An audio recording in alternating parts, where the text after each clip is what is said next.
Welcome in, everybody. HBCU Huddle, another glorious HBCU Huddle, another wonderful one. I'm trying to figure out this mic thing. I don't got it figured out yet. I'm CJ. Joined alongside is Mike as always. Mike, how's it going, man? Hey, it's going great, man. I'm looking forward to this show. I've been waiting for this show for a long time. We're heading into February, Black History Month. It's always Black History Month when it comes to the HBCU Huddle and what we do day in and day out, week in and week out. And we're just excited to bring another informative, entertaining, and engaging show this week, just like every week. Absolutely, we are. Absolutely, we are. We are going to be joined by Bushiri Owufisa to talk about HBCU night right here in Memphis, Tennessee, and talk about some of the Black History Month festivities. That microphone looks so much better now. But we're going to talk about some of the HBCU night festivities, some of the Black History Month festivities going on right here in Memphis, Tennessee with the Memphis Grizzlies. We're going to talk about that.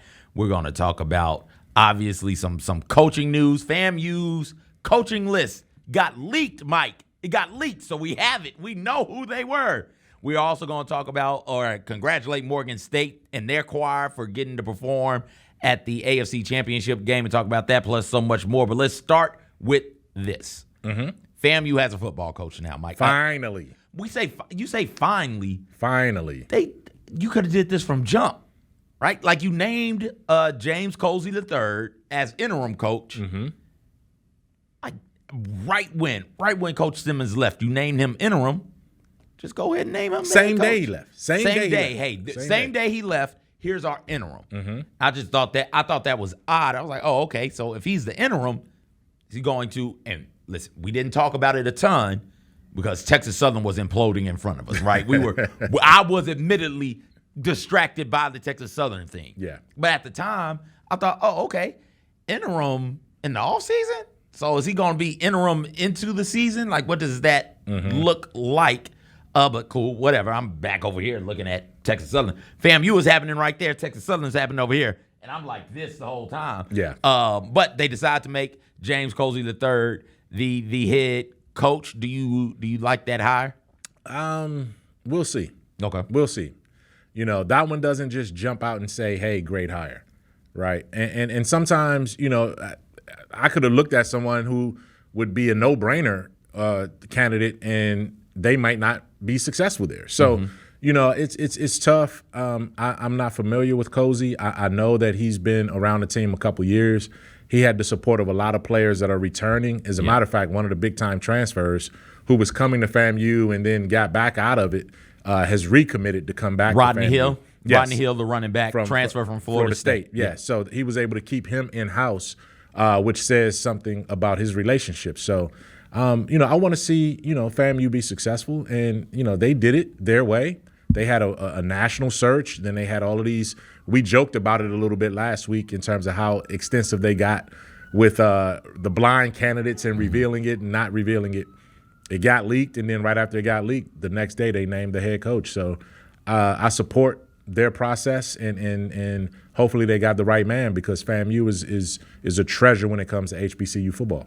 I think it is, and in certain cases, is important to, if you've had success, to try and keep that culture there. And in hiring Colzie, I think it does that for Florida A&M. Continuity. On top of that, the players really went to bat for him.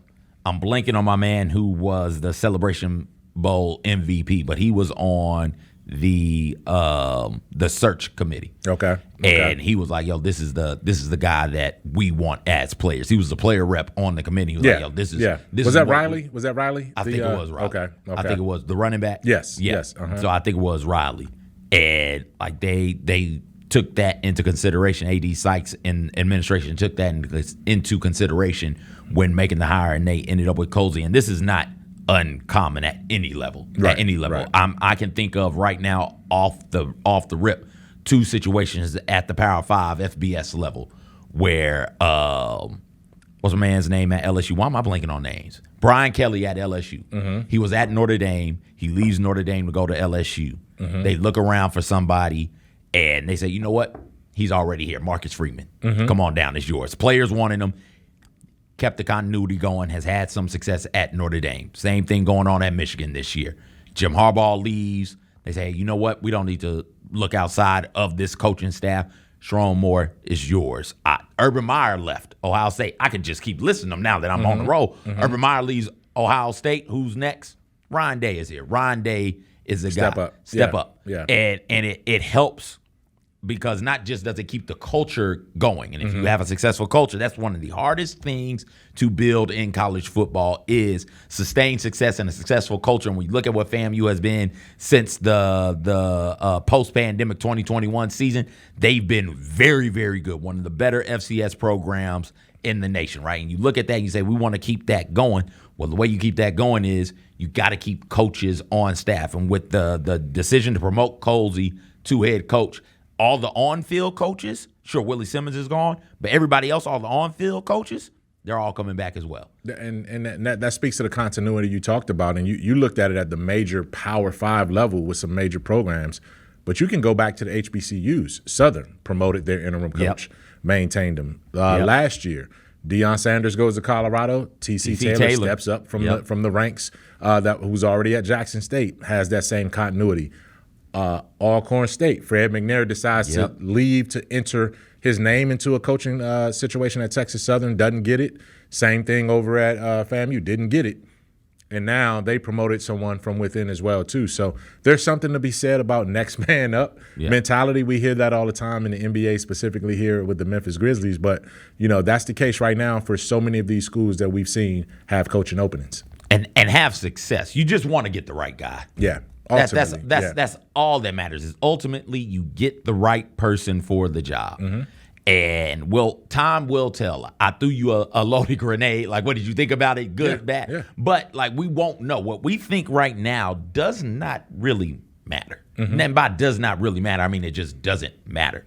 Games aren't played on HBCU Huddle in January. We're not going to be able to determine who the champions are in January. Right. They're played on the field. And so now he's got to get to work. Signing day is coming up on February 7th. Colzie had this to say at his introductory press conference. He said, quote, I want to ensure we continue to uphold FAMU's standard of winning. We have to do it with class. We already have a contagious culture, and I can't wait to add to that. We will reach our maximum potential by not compromising anything we do and keeping our goals and vision the same. Mike, we have video from the introductory presser. Let's hear what the first thing he asked for, the very first thing he asked for as head coach at FAMU.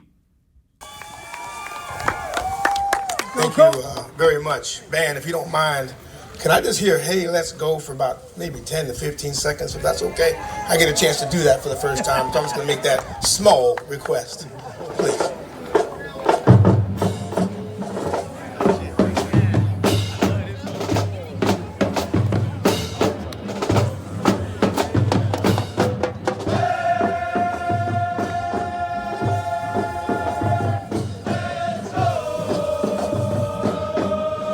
You had to hear it one time, Mike. You had to hear it. That's somebody who understands the culture of the program. That's somebody understands the culture. Yeah. Right. That's going to play well for FAMU. Not just the student athletes and the student body, not just the staff there, not just football, but administrative staff. That's going to play well for the alumni as well. Like, hey, I'm one of you. I understand what this is. That's what he's saying. He's not saying I'm coming. He's saying I'm here. I've been here. I know what this is. I know what this means. I know what this is all about. And, man, what a beautiful day, man. I miss those sunshine days at Bragg Memorial Stadium, man. That takes me back 20 years, man, 24, 25 years now. Being in that environment, being in that stadium, being in that state, covering football, man. After the weather that we've had around these parts, you could use some Florida sunshine. But good for Colzie. And like I said, I'm hoping for success. He's going to have his work cut out for him for sure, because not only is he replacing a remarkable coach in Willie Simmons, he has to replace some remarkable playmakers that he's going to be losing just based on attrition and graduation. Yeah, absolutely, absolutely. Do you think this satisfies the Boosters alumni?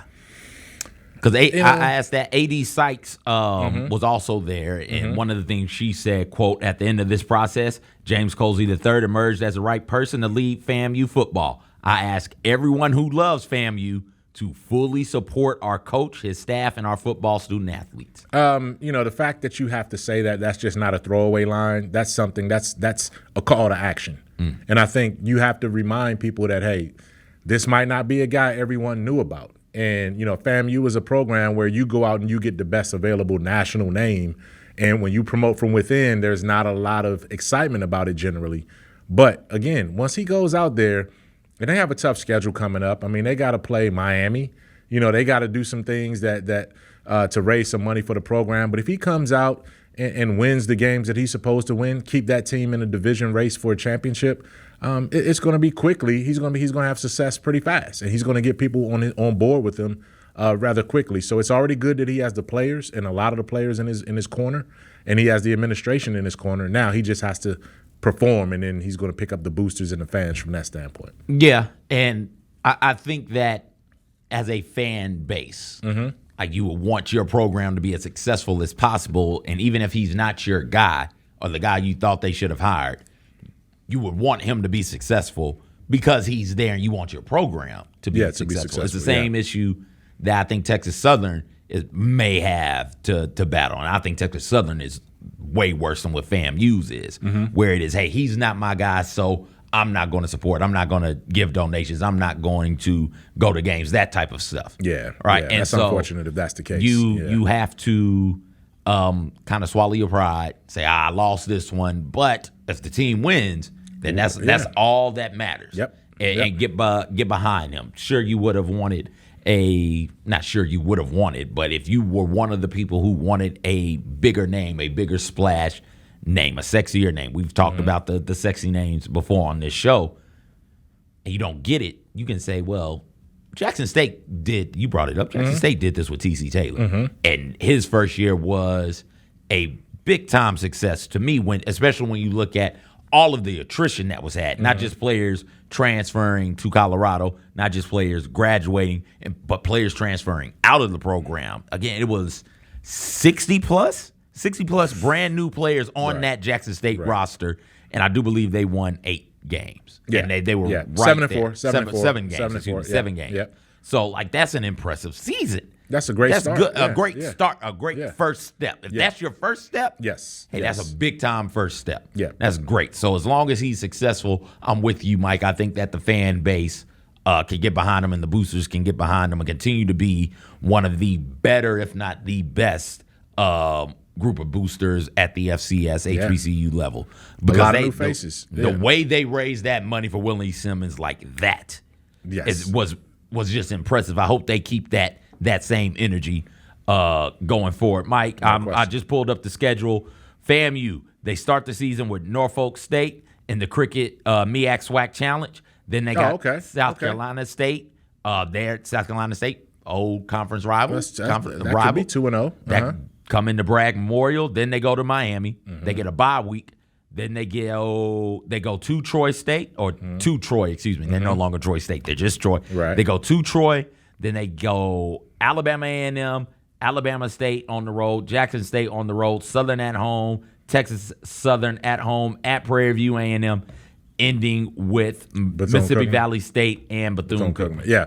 So that schedule, I'm the middle part is going to be tough after you get past the first 2 games. You have a chance to be 2-0. Then the next 2 are going to be tough to win. You might fall back to 500, and then you get into your SWAC schedule from that standpoint. But it ends favorably, though. Your last 2 games are against Mississippi Valley and Bethune-Cookman, 2 teams that you should beat. So at the very least, you have a chance right off the bat right there to end your season with 2 wins and to begin your season with 2 wins. If you could just take care of things in the middle, you're right there in the discussion, man, for a berth to the SWAC championship game. So we'll see where it goes. Rick Ross's son committed to Bethune-Cookman. I couldn't figure out where to put that in the show. But since you brought it up, Rick Ross's son committed to Bethune-Cookman. Yeah. I read Rick Ross's book, man, Hurricanes, man, and it was a phenomenal, like it was a real raw book. I recommend, anyone pick that thing up and, to understand not just the mindset of how he had to grow up and being a gangster and all that kind of stuff. And obviously it comes with the traditional stereotypical stuff. Sold drugs in the hood, did this, did that. But he always maintained the fact that he loved his mom, and his mom was a disciplinarian. And you saw his business acumen come into fruition as he got older. He ended up, owning a couple of wing stops here in Memphis. Spent some time in Memphis here for a few years. But his son, he went to Albany State to play football. Rick Ross did. Offensive line. It didn't last long, but his son is now a college football commitment to Bethune-Cookman. So shout out to Rick Ross's family, him and his family. That's going to be a good look right there. What's the name of the book again? Hurricanes. Hurricanes. All right, I believe it's called Hurricanes. That makes sense. Give that a check. If it's not called Hurricanes, you'll Google I'll Rick tell you Ross's for sure. book. Yeah. While you do that, let's take a look at the coaching names that leaked out from the FAMU coaching search. You're not going to be able to see these names real good on the screen. But if you screenshot and zoom in, you might be able to see them. I highlighted some names of interest to us in this show in particular. One of those names was Fred McNair, who was on the list, did not get the job. James Colzie on the list, interim coach. Now he's head coach. Mario Allen. Not really sure who Mario Allen is. All I know is he didn't submit a resume. So my question is, how did he apply for the job? Then you got Billy Roll. Yeah. Your guy, we'll talk. He was on the staff. He was on the staff, and I think he's still there. Yeah. He's still on the staff, if I'm not mistaken. Reginald Ruffin. Coach Ruffin, Tuskegee's head coach. And Also, AD right now. And Current AD. Yeah. Head coach and AD applied for this position as well. Shout out to Mo Carter, friend of the show. He's been on a couple of times. We got to get Mo back on. He sent this to us and made us aware that this was happening. Mike, as you went through the list, who stood out to you? Anybody surprised you? Anybody's like, what surprised me? It surprised me that Quinn Gray's name wasn't on there, and he's an alum, led FAMU to its best season in the modern landscape of college football. He's a head coach now at Albany State. I'm surprised Quinn Gray didn't throw his name in there. So I was surprised by him not being included on that list. But it only confirmed what we knew about Fred McNair. How does he not get that job? You know what I mean? And I don't know how close the decision was in terms of who was brought in for interviews and all those kind of things, but that's 2 jobs now that he was not able to get in the SWAC, a conference where he's the most decorated coach that we currently have in the SWAC right now. So, those 2 things I thought about immediately when I saw it. I said, okay, Fred McNair, man, did they strongly consider him? And if it was a head-to-head situation, how does his resume not stack up against a guy that has never coached at this school and at this level before in Colzie? So not to diminish what Colzie brought to the table or brings to the table, but you just got to wonder, okay, that's 2 SWAC opportunities that Fred didn't get now. What's next for him? I would think that the thought is, from a FAMU administration side, hey, we don't want to shun the boosters entirely. 1. 2, again, it's something we talked about. It's something to be said about having the same culture consistently, especially when it's been a culture of winning. If we go out there and hire somebody else, we'll use Fred McNair as an example. If we hire Fred McNair, we're bringing in completely new coaches.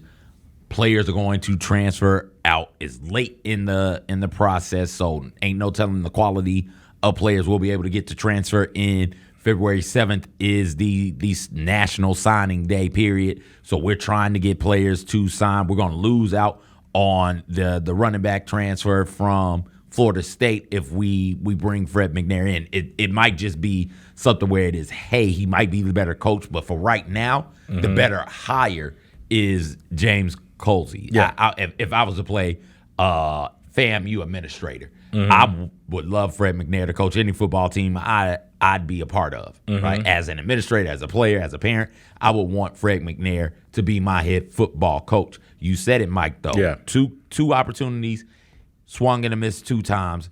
Fred McNair, if Texas Southern doesn't lure him away with the thought of, hey, you can be our coach, he's still at Alcorn. It's not like he did something to get let go at Alcorn State. Right. So it's crazy to me that he's out there like this, but he'll get another job should he want one the next cycle. I would have to believe. Right. What's next for Fred McNair? If you're Fred McNair, what would you do? Are you just taking time off? Yeah, Could ESPN hire Fred McNair to be an analyst on, because they got so many HBCU games They now. do. I Can I get an ESPN HBCU studio show? That's what I want. Man, and I don't know how to say this without it sounding slightish, but you know what I mean, I don't know if Fred McNair is the best analyst when it comes to how he communicates. Right? I got you. I got you. It'll be like saying? having Ed Orgeron. He's a football coach, man. I got you. He's a meathead football coach. I got you. And he knows the game. And I mean, this guy has more advanced degrees than many people. So, I mean, he's obviously intelligent and smart. But I don't know if the studio is the place for him. I think he would probably have to sit out.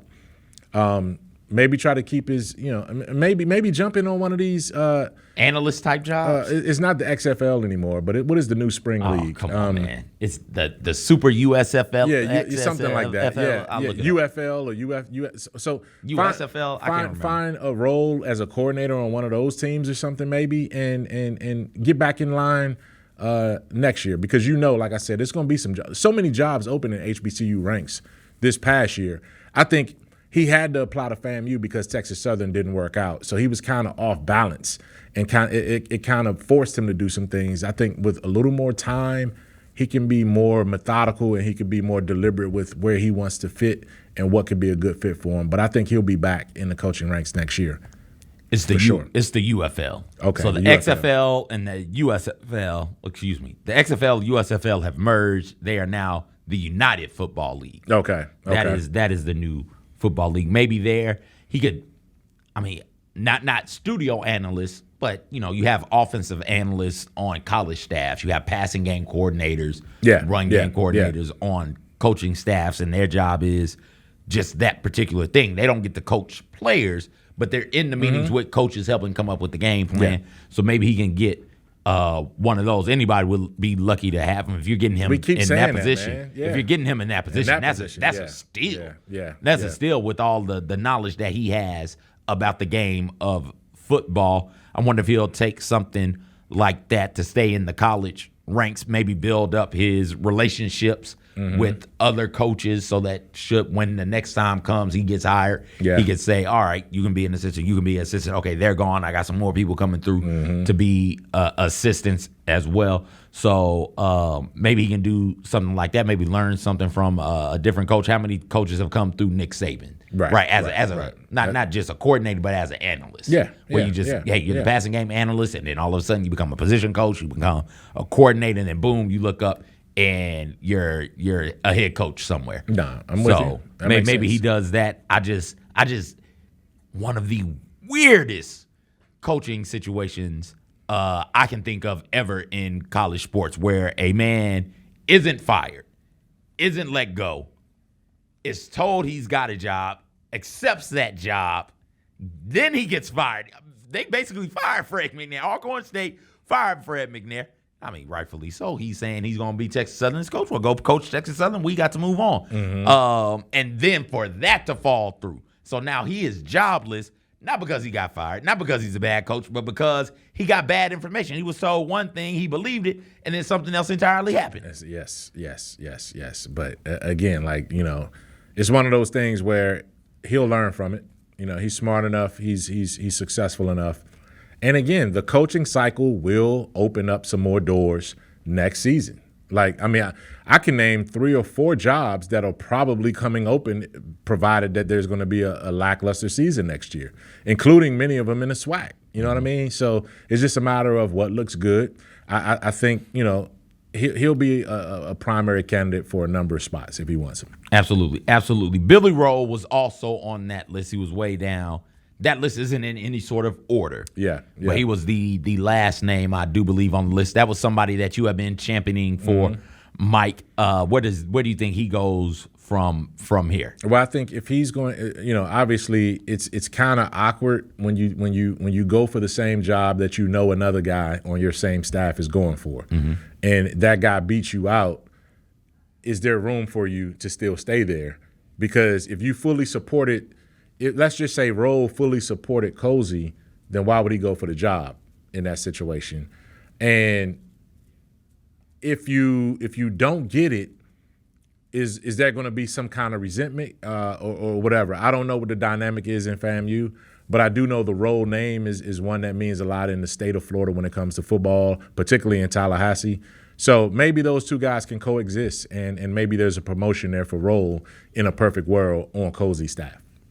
I think that's what it would be. There's some type of promotion there because, like you said, role is so important in the state of Florida. And we talked about it either last show or the show before that, where it's not just the initial recruiting process, the high school recruiting process, where that he matters and he's able to get kids to come through.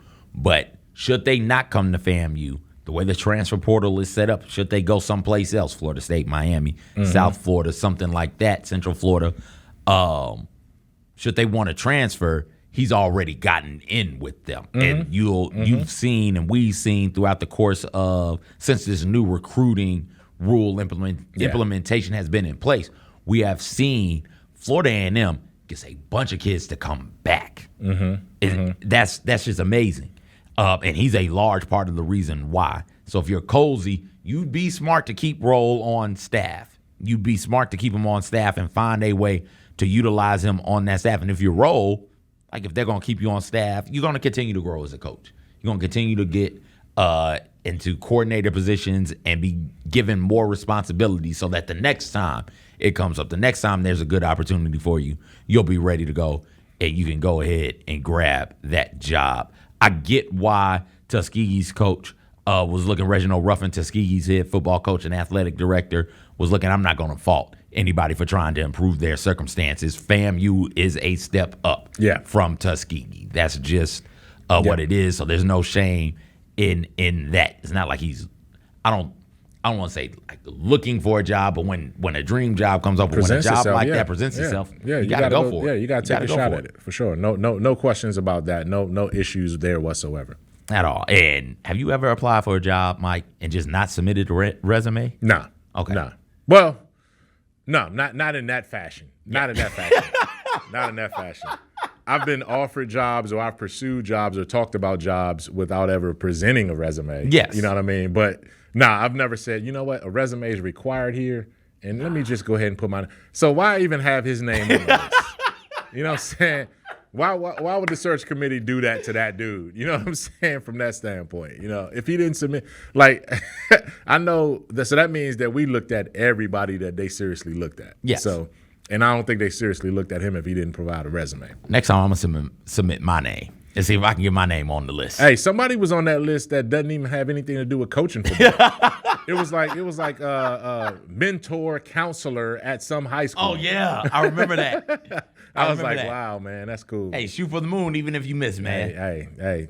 He could say I was in the running for the FAMU coaching job. My name was leaked out there. I was one of the top 50, baby. You don't have to tell them it was 45 people. There you go. Morgan State's choir, Mike.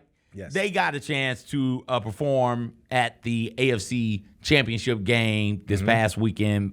The Ravens took on the Chiefs. They went out there to perform the national anthem. This experience is big for those kids, isn't it? Oh, no question. No question. I mean, they've done it before. They went out there earlier this season at a game earlier in the season and performed, and they were so good and so mesmerizing that they were invited back for the biggest home game that Baltimore has ever played. Yeah. And we have footage right here. Do we have sound, or is it just B-roll? No, footage? just B-roll. Okay, just B-roll. Yeah. That's and the conditions weren't great. I mean, it was cold, it was rainy, chilly, but to have that opportunity to go into your city stadium like that and to be, I mean, shout out, man, Baltimore is an organization that just does it right. I love how that organization is run. I love what they stand for. And, it's a beautiful city, and they definitely support the Ravens, man. Unfortunately, the Ravens didn't show up that day, and they took an L on their home field, but it wasn't because of the anthem. The anthem was right there ready for them. Anthem was great, and it's one of my favorite things that's going to happen Super Bowl Sunday is having everybody out there performing the various anthems. I think Fantasia is performing. Oh, gosh, I'm going to have to look up the list now. In this Super Bowl? Yeah. They have more than one person, more than one anthem? Well, you got you got to do the Canadian national. Well, hold up. No, how many anthems you do? You do America the Beautiful. You do the national anthem, and we've started doing the Negro spiritual, Lift Every Voice and Sing. Oh, okay. So we've started doing that also. Okay. And I enjoy them all. Not just because you can bet on them, but because you can bet on the length. Bet on the length of them. I'm gonna look that up and figure it out. But I enjoyed this part. I sat down, had my chili, getting ready to watch the games. All right, no, it was tacos. Take it back. It was tacos. Had my tacos ready to watch the game. It's like, wait a second, is that Morgan State? Morgan State Choir out there singing. Brought There a you smile go. to Yes. my face. Other things that bring smiles to my face, speaking of Super Bowls, it's the anniversary of Doug Williams' Super Bowl win, isn't it? Yes, it is. It is. 35 years later, man. Do we have the clip of it? We do. Okay, let's go to it. 35 years ago, man. It just made me feel old. Washington's trip to San Diego marked its third Super Bowl appearance of this decade, more than any other team. Doug Williams will be back in. You better bet on that because Doug Williams is a competitor. In an instant, the Redskins detonated an offensive explosion never seen before in a Super Bowl. It was a quarter second to none. The second quarter, we only ran 18 plays, and we scored 35 points.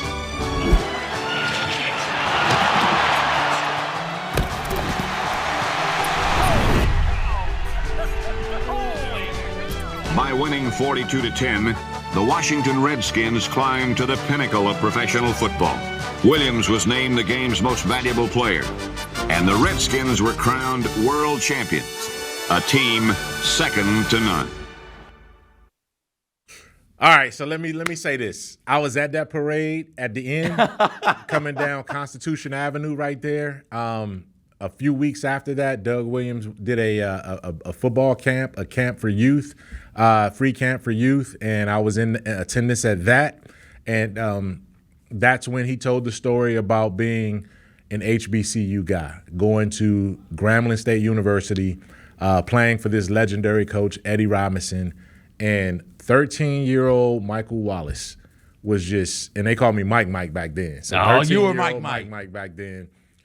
Just mesmerized that this African-American, first black quarterback to win Super Bowl MVP, set all kind of Super Bowl records that day, January 31st, 1988. And another reason why 88 was so memorable is because Half Steppin' came out from Big Daddy Kane. He said, look, it's 88, time to set the record straight. Ain't no half stepping. Word, I'm ready. You know what I'm saying? That was Big Daddy Kane's lyrics right there. But, hey, man, 35 years ago to this day, man, it's just a phenomenal, remarkable memory that I'll never forget. And Eddie Robinson stood in the tunnel of that stadium after Doug Williams walked off the field, and he was right there with tears in his eyes. And for Eddie Robinson to go through everything he went through over 50-something years of coaching and going through civil rights era, Jim Crow laws, putting so many players into the NFL and into the Hall of Fame, to be broken down at that moment to see Doug Williams do what he did. Man, I remember, like, that was just, when Doug talks about it, it's in Doug Williams' book. Speaking of another book, go look up Doug Williams' book too, Quarter Black. And he talks about, all of that remarkable ride that the Redskins went on then. And 35 years ago, what an anniversary. Doug Williams is amazing. Yeah. And you're getting to see the fruits of his labor all those years ago. Yeah. Where you look up now, and it's not strange to see a black quarterback on the field. Oh, no. It's just not. It's not newsworthy anymore. I remember being a kid growing up, and if we were watching football, my mom would be cheering for a certain team. It's like, Mom, why are you cheering for this team? Do you know anything about them? I know nothing at all. But I know that guy plays quarterback, and he's black, and there's not a whole lot of them.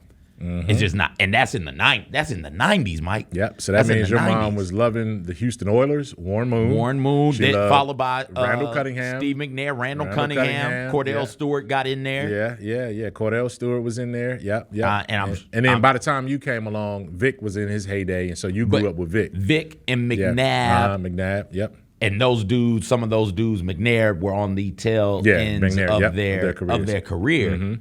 But like Charlie Batch, he would get in every now and then. Yeah. Cordell Stewart. Did we mention Cordell Stewart? I mentioned Cordell. Yeah. I was a Steelers fan because of Cordell Stewart, and then I stopped. He's why I'm no longer a professional sports fan. The way Pittsburgh did Cordell Stewart, and like you kind of have to, right? You have to say, okay, this guy might not be it. We got to move on from him. And the way they did that hurt me so bad. I was like, no, I can't. Yeah, because they were half invested. He was Slash. Like, we want to do it, but we can't, right? So you're telling me Tommy Maddox is better? What? Yeah. I just can't do it. And then it was like, okay, maybe. That Titans team, for somebody growing up in Middle Tennessee at the time, that was special. That era was special. Wycheck, Eddie George, McNair. It's Yep. like, okay, maybe I can get in on this Titans thing. Yeah. Maybe. Yeah. And then they did Steve McNair that way. We're like Steve McNair out of training facilities in the off season to try and move on from him. Like, my man can't lift?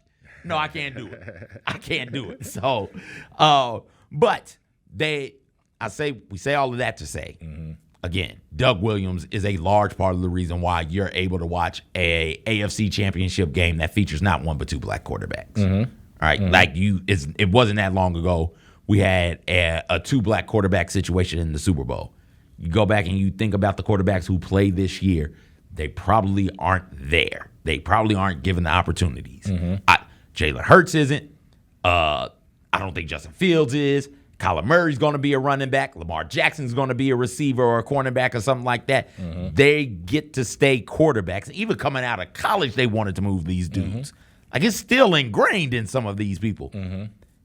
They get those opportunities because once upon a time, Doug Williams stepped on the football field and saved the Tampa Bay franchise from misery and mediocrity in Tampa, and then won a Super Bowl in Washington. So, shout out to Doug Williams. I have it pulled up.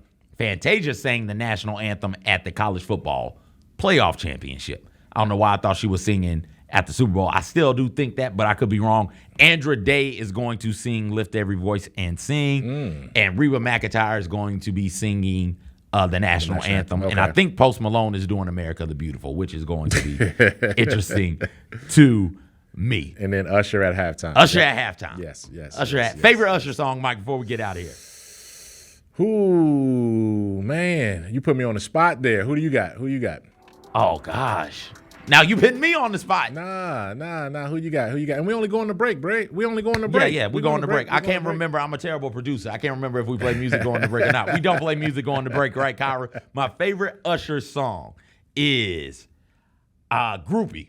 I'll do it. Groupie. I'll be your group, baby. You are my shooting star. See, I like Confessions just because it made you think. It just made you, oh my God, it made you like, oh, really? Who is he talking about? Like, what part did he? He was with Chili at the time. Which one of his exes is he talking about, and which one of my exes is he talking about? Because man, we all been part of the Confessions, and I don't remember confessing like that. No, you know what I'm saying? No, not on the track. Usher is also one of those Dirty Macs, one of those steal your girl type dudes. My Way. If I want to, I can take you from your man with my eyes closed. Yeah, I can have you eating at the palm of my hand. One day you'll be mine. Off of My Way. Make you want to lead the one you with. Oh, just make me want to lead the one. Usher's just a great Dirty Mac. We'll be back. We're gonna take a quick break. Come back. Bushery is going to join us. We're gonna talk about HBCU Night, Black History Month right here with the Grizzlies and so much more. You don't want to miss it. Stay tuned.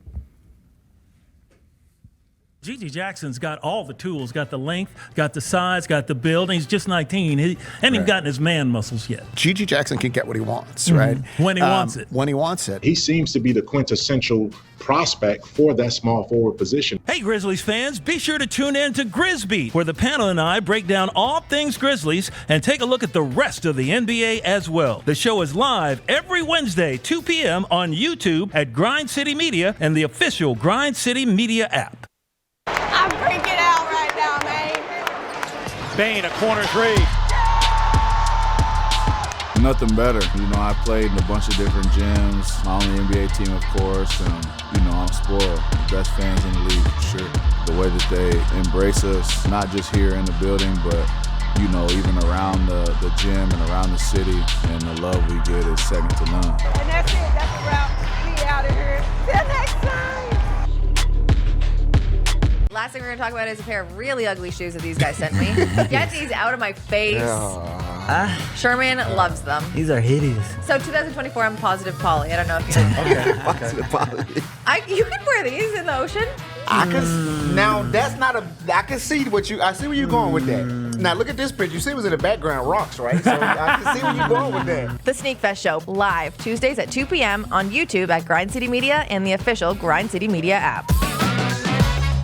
In the movie, you talked about how you love to feel the baseball. And so you put on a brown paper sack. That's right. Over your hand, and you're throwing a racquetball against the wall and catching it in the brown paper sack. That was the first thing that as close as I could come to for a real glove. The Chris Vernon Show, presented by Caesars Sportsbook, live weekdays at noon on YouTube at Grind City Media and the official Grind City Media app.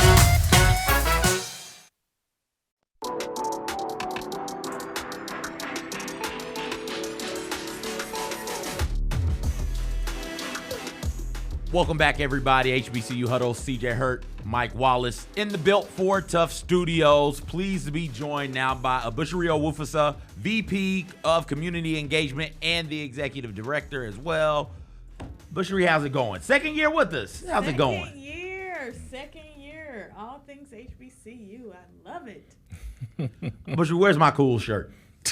You know, I got you. You got me. I got you.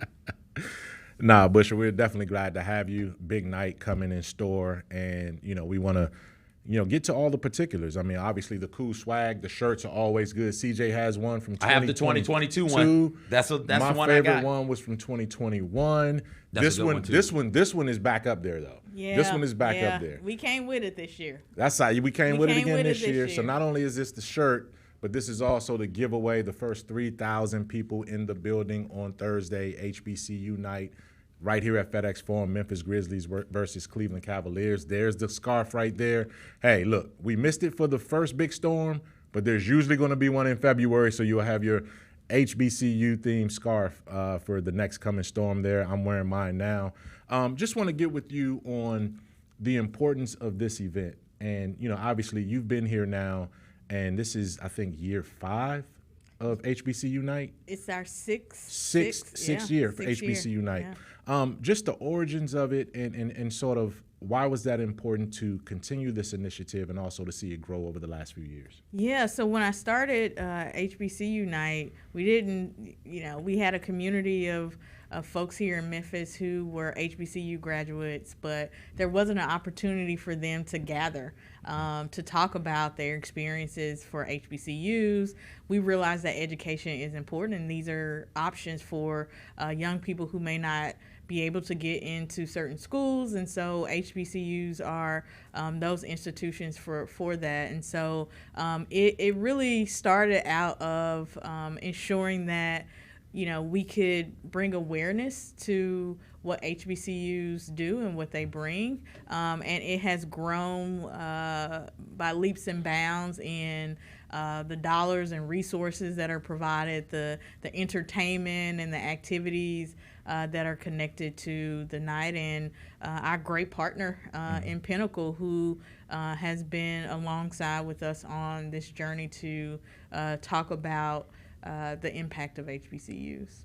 And I know before CJ jumps in, I know usually as soon as we get done with one HBCU night, we're already starting to look forward to the next one, right? But just give our viewers and our listeners a sense of what goes on into planning the event and what kind of special showcases are we going to see in this one?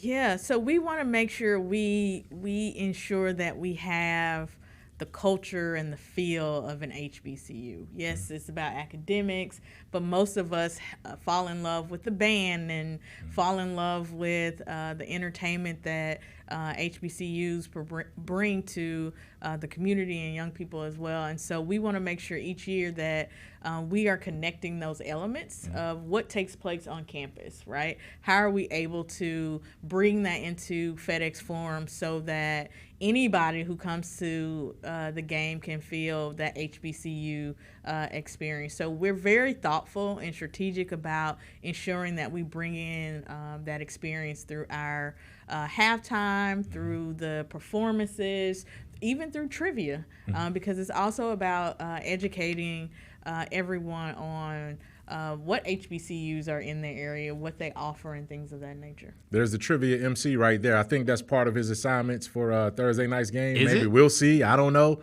I know you're a trivia guy. You got trivia in your background. But I do. Go ahead I and used jump in to there. host trivia. Shout out Cerrito Trivia, Kevin Cerrito. You mentioned earlier, you talked about some of you said it was a lot to plan and something about more or less, all of the other things that go along with it. What are some of those things going along with it this year? Because one of my favorite parts about not just HBCU night, but the whole month of February is it's not just one thing here or there. Right, yesterday, we were at the art exhibit yesterday. Yes. We listened to some great local artists talk. What are some of the things you guys have planned for HBCU night? Ooh, it's always a lot that are planned. Well, I will say this. If you definitely go and purchase a ticket for HBCU night, you get the wonderful HBCU shirt as well. And then you get access to a pre-game panel discussion that we'll have, which will actually feature presidents of HBCUs, board of trustees as well, HBCU alumni, and a reception as well to have the opportunity to mix and mingle with alumni, Divine Nine members as well, because we realize that Divine Nine members are on HBCU campuses too. One of the things I'm really looking forward to is the halftime show. This year, we've got a new band joining us.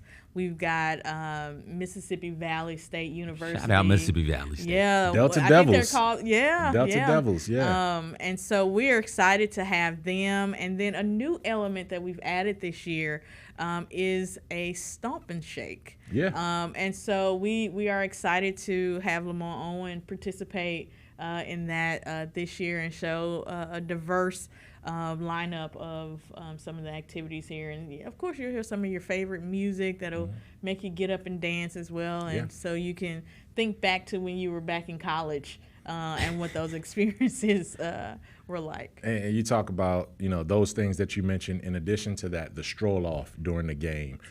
Coahoma Community College's choir is going to be scheduled to do the national anthem. So, we've touched 5 or 6 different HBCUs directly that are involved in the programming for HBCU night on Thursday. And then obviously we open the doors to everyone. CJ, you always talk about this when we go to the Celebration Bowl, how much it goes beyond just the 2 teams that are playing. I'll also add one other thing. Bradford Evans, BJ Evans, the Vice President for Communications for the Cleveland Cavaliers, who will be here tomorrow for that Thursday night game, is also an HBCU alum. Love it. Yes. One of the another VP of an NBA team coming in here, so he just timed it perfectly to be here, and we'll hear all about A&T Aggie pride when he's in the building. There will be a lot of those, surprisingly. Yeah. It always surprises me, That comes and it should stop. But every time I'm somewhere, it's a ton of North Carolina A&T alumni walking around. For those of you who don't know, and I will put, you mentioned Celebration Bowl, Mike. You're right. This feels very much like everybody coming together for a joint homecoming, not just Lemoyne, Lane, Fisk, Tennessee State, Jackson State, Arkansas, Pine Bluff. No, you'll have North Carolina A&T. You'll have Howard Hampton. You'll have Morehouse, Spelman. College. You'll have Spelman College. College in there. If you just be a little patient, I was going to get to Spelman. I was going to say Spelman. Don't you worry. Grambling State will be there. Tuskegee will be there. I think Delaware State will be there. Kyra, are you going to be there? I would assume Delaware State. It does feel like everybody coming together for a homecoming type of feel. And I think that is something that was remarkable that you and your staff have been able to do, because the NBA is not an HBCU. Right. You have a very diverse group of fans, yet and still year in, year out, you guys do a great job putting this on. I just wanted to say thank you and that you do a great job. And it's always great to see, as you mentioned, executives from other teams. HBCU alumni are worldwide, and we are everywhere. A lot of times people ask, do HBCUs prepare you for corporate America or the real world? Yes, they do. Yes, they do. And it's always that wonderful connection to know when you meet someone and they say that they're from an HBCU, there's an instant bond and connection to understand that I knew what you the experiences that you probably had at your HBCU, and that ties us in unity there. Absolutely. Was Memphis the first HBCU night? I'm not sure. We were definitely top two. Yeah, for we're sure. Definitely at the top. Atlanta came right after us. Yeah. Atlanta came after. Right after us. Brooklyn came after. And then Dallas. Dallas came after us. I wanted. And New Orleans has a HBCU night. They do as well too. I was going to say either New Orleans or the Wizards might have tied us. Okay. But they've been in it for a long time as well too. But now you're seeing 5, 10 NBA teams now acknowledge and celebrate HBCU nights in one realm, in one fashion or another. But Bushri, thank you so much for your time. You and your staff do a wonderful job putting this together, and it's an organization-wide effort, but it's spearheaded by you and what you do over in community engagement. So I'm looking forward to Thursday night, tipping off HBCU night here with the Memphis Grizzlies and the Cleveland Cavaliers. Get your tickets, 901-888-HOOP or Ticketmaster.com. Get all of the access to everything that we're doing. Get over to the panel, the pregame reception if you can. You'll get a shirt like this, be one of the first 3,000 in the building, and you'll get a scarf like this. And you're going to have a great time. And you're going to definitely move your feet, clap your hands, do everything that goes in with it. So thanks a lot for joining us. Thanks. Looking forward to seeing you again as we do this year after year after year. Sounds like a plan. Thanks to Bushri. That'll do it for this week's HBCU Huddle.